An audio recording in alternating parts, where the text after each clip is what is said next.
नमस्कार दोस्तों, कैसे हैं आप सब। आज हम बात करेंगे भगवान विष्णु के 8वें अवतार श्री कृष्ण जी के बारे में। जैसा कि आप सब जानते हैं, 26 अगस्त को जन्माष्टमी है जो बड़े ही धूमधाम से मनाई जाती है। तो इसी उपलक्ष्य में आज हम उस टॉपिक पे बात करेंगे आपके साथ।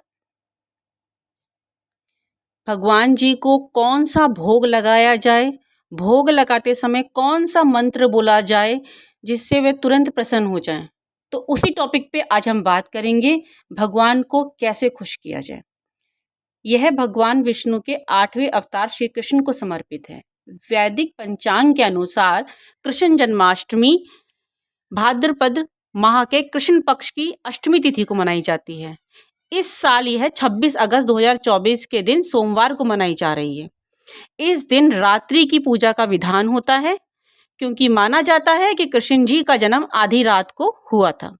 श्री कृष्ण जी भगवान विष्णु जी के अवतार हैं जो तीनों लोकों के 3 गुण सतगुण, रजगुण तथा तमोगुण में से सद्गुण विभाग के प्रभारी हैं।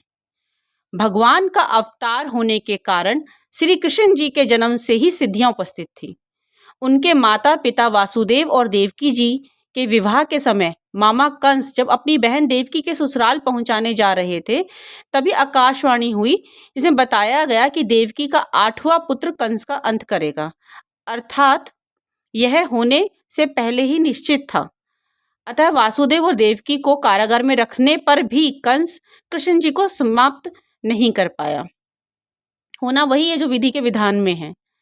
मथुरा के बंदी गृह में जन्म के तुरंत उपरांत उनके पिता वासुदेव जी को विष्णु जी के आदेश देने पर कृष्ण जी को यमुना पार ले जाने के लिए कहा गया, जिससे बाल श्री कृष्ण को गोकुल में नंद और यशोदा को दिया जा सके और उनका पालन पोषण जो है वो नंद और यशोदा जी कर सकें।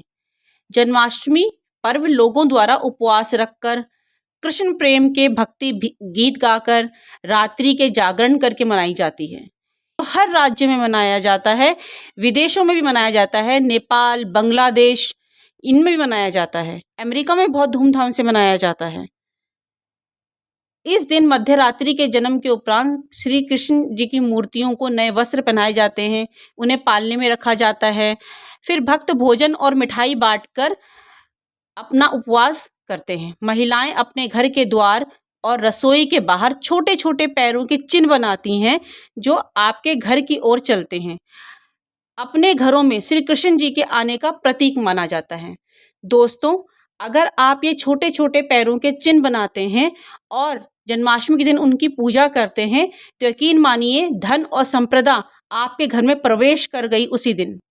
जन्माष्टमी के दिन लड्डू गोपाल जी को लोग तरह तरह के भोग अर्पित करते हैं। हर कोई प्रयास करता है कि कान्हा की पूजा में जरा सी भी चूक ना हो जाए, जिसके चलते लोग काफी समय से तैयारियां करते हैं।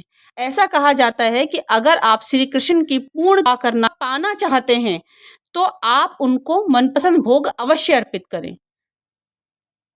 कहा जाता है कि धनिया की पंजीरी, जो मैं आपसे वीडियो की शुरुआत में बात कर रही थी, धनिया की पंजीरी, पंचामृत, खीरा, तो इसको विशेष तौर पर आप जन्माष्टमी की पूजा में शामिल करिए। ये कृष्ण जी को अति प्रिय फल है, अति प्रिय। तो आपने क्या क्या लेना है, धनिया की पंजीरी बनानी है, पंचामृत बनाना है, खीरा लेना है और तुलसी दल के बिना भगवान कृष्ण को भोग अधूरा रहता है, इसलिए तुलसी के पत्ते लेने हैं। तो ये 5 चीजें लेकर आप ये भगवान को समर्पित करिए, इन्हें अर्पित करिए। 56 भोग के बराबर आपको फल प्राप्त होगा लड्डू गोपाल जी का। ये इतना कारगर है। अपने पारंपरिक रीति रिवाजों द्वारा जन्माष्टमी का उत्सव बड़े ही जोर शोर से साथ मनाया जाता है। केवल बड़ों के द्वारा ही नहीं, बच्चों के द्वारा भी यह पर्व बड़े ही हर्षोल्लास के साथ मनाया जाता है। आज के दिन की शुरुआत सभी लोग सुबह स्नान करके नए कपड़े पहनकर करते हैं। परंपरा के अनुसार सभी लोग अपने बड़ों के पैर छू के आशीर्वाद लेते हैं। इसके बाद पहले घर पर भगवान श्री कृष्ण की पूजा की जाती है, साथ ही अन्य देवी देवताओं की भी पूजा की जाती है। बाजारों में आज के दिन तरह तरह के फल आ जाते हैं और सभी एक दिन पहले ही प्रसाद के रूप में फल खरीद के रख लेते हैं। अब सबसे इम्पॉर्टेंट बात यहाँ पे ये है कि मैं आपको एक मंत्र बताने वाली हूँ। वो मंत्र जन्माष्टमी में कान्हा जी को भोग लगाते समय इस मंत्र का उच्चारण करें। ऐसा कहा जाता है कि इससे भगवान भोग को स्वीकार कर लेते हैं और ऐसे भोग लगाते समय इस मंत्र का जाप अवश्य करें। साथ ही भोग में तुलसी पत्र अवश्य शामिल करें। तो मंत्र आपका जो है वह है त्वदीयं वस्तु गोविंदः तुर्भेमेव समर्पये ग्रहणे सुमुखो भूत्वा प्रसिद्ध परमेश्वरः। ये मेरे टाइमलाइन में भी आपको दिख जाएगा, ठीक है, नीचे।